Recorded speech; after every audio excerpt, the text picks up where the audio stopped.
cara mengendalikan nafsu syahwat.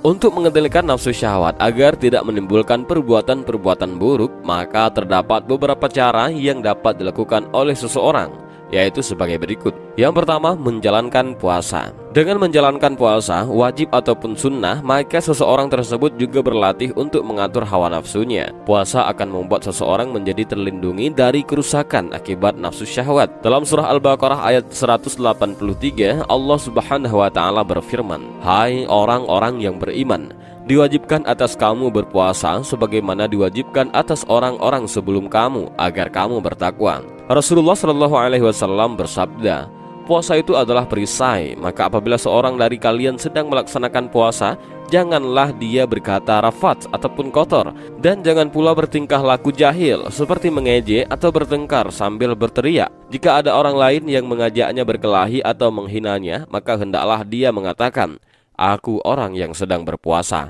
Aku orang yang sedang puasa." Hadis riwayat Imam Malik dalam Al-Muwatta, Imam Bukhari dalam sahihnya, dan Imam Muslim dalam sahihnya. Yang kedua, cara mengendalikan nafsu adalah memperbanyak doa.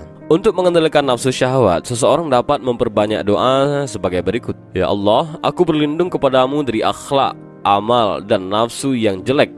Hadis riwayat Tirmizi. Yang ketiga, perbanyak istighfar. Dengan naiknya nafsu syahwat, maka setan akan semakin menggoda manusia untuk melampiaskan nafsu tersebut kepada hal-hal yang dilarang oleh Allah. Salah satunya adalah berbuat zina. Untuk itu, agar tidak mudah tergoda oleh godaan setan yang terkutuk, perbanyaklah membaca istighfar agar senantiasa ingat dengan Allah. Dalam surah Al-A'raf ayat 200, Allah Subhanahu wa taala berfirman, "Dan jika kamu ditimpa suatu godaan syaitan, maka berlindunglah kepada Allah." Yang keempat, salat malam.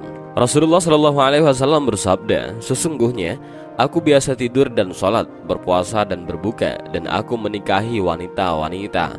Maka bertakwalah kepada Allah, wahai Utsman, karena sesungguhnya keluargamu memiliki hak yang menjadi kewajibanmu, tamumu memiliki hak yang menjadi kewajibanmu, dan jiwamu memiliki hak yang menjadi kewajibanmu.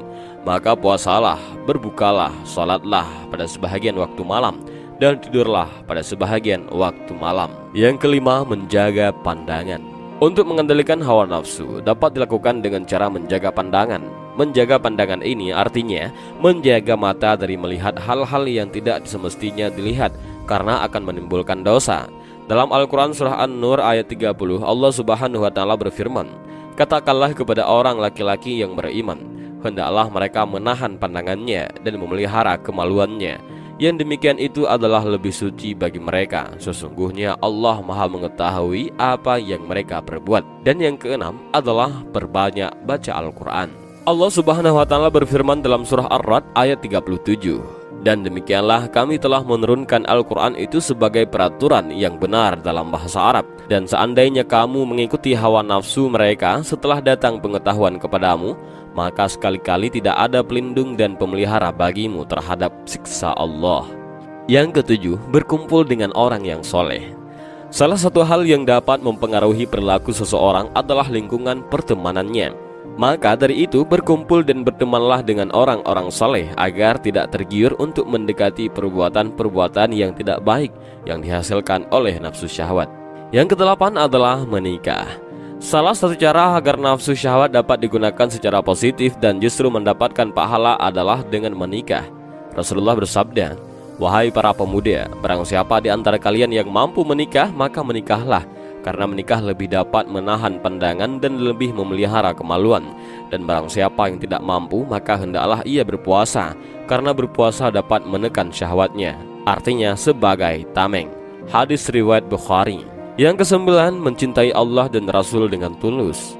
Dalam surah At-Taubah ayat 24, Allah berfirman, "Katakanlah, jika bapak-bapak, anak-anak, saudara-saudara, istri-istri, kaum keluargamu, harta kekayaan yang kamu usahakan, perniagaan yang kamu khawatiri kerugiannya, dan tempat tinggal yang kamu sukai, adalah lebih kamu cintai dari Allah dan Rasulnya, dan dari berjihad di jalannya, maka tunggulah sampai Allah mendatangkan keputusannya, dan Allah tidak memberi petunjuk kepada orang-orang yang fasik." Yang ke-10, menghindari pemicu naiknya nafsu syahwat. Cara terakhir adalah menghindari pemicu naiknya nafsu syahwat seperti dengan menjaga pandangan dan jaga jarak dengan lawan jenis. Dan inilah sedikit video tentang percakapan nafsu dengan Allah Subhanahu wa Ta'ala. Kisah singkat yang menakjubkan namun penuh hikmah dan cara mengendalikan nafsu. Dan semoga dari kisah dan video ini kita bisa mengambil beberapa pelajaran dan hikmah. Dan juga mudah-mudahan video ini bermanfaat bagi kita semua. Amin ya rabbal alamin. Allahu a'lam bishawab. Assalamualaikum warahmatullahi wabarakatuh.